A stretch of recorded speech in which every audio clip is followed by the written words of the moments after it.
cumpliendo el sueño de muchos hombres, volar como un pájaro, pero gracias a un simulador diseñado en una universidad suiza. Moviendo las alas puede determinar la velocidad y la fuerza de sus movimientos, y mientras vuela puede admirar un fantástico panorama, la ciudad. Salut, pau i fitness al 100%, la música al 100%, la pintura al 80%, però no passa res. Un dia a la setmana es pinta i ja està, no es fa res més. La pintura m'ajuda, però és que la música m'ajuda el triple, la veritat. La veritat és que són compatibles les dues, està bé. Tant en qual m'agrada escapar, m'agrada veure les papallones i volar, i amb els ocells, fer com un ocell, estar lliure i explorar. A veces da miedo, cuando te pica la nariz, como ahora.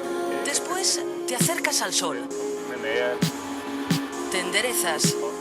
Es fascinante.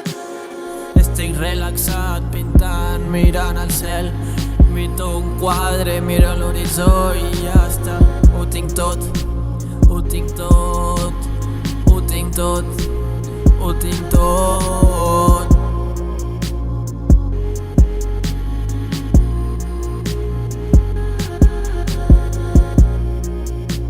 Estic relaxat, pintant, mirant al cel.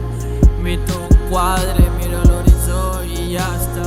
Ho tinc tot, ho tinc tot, ho tinc tot, ho tinc tot.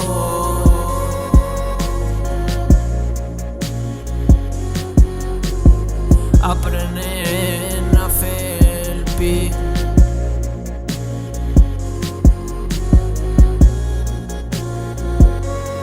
Ho tinc tot, ho tinc tot.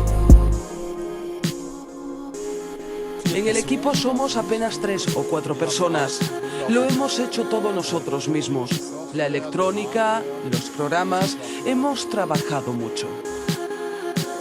Tinc un creativity overdose que flipes, la veritat. Estaria tot el dia pintant, dibuixant ulls, cames, i si m'avorreixo de formes. I si em canso, faig música, i sort que tinc el Chocolate Clock, que és un portal a la llibertat. Un puto Bionic, el 50.000 peces, muntant una forma que és indestructible. Cuerpo i mente al 100%, bueno, 80%, perquè el pi no em surt del tot, però està bé. Ara pujo a la muntanya i estic molt bé. Estic sol, m'estic explorant els meus camins. Tinc les idees al 100%, no 100% clares, però gairebé.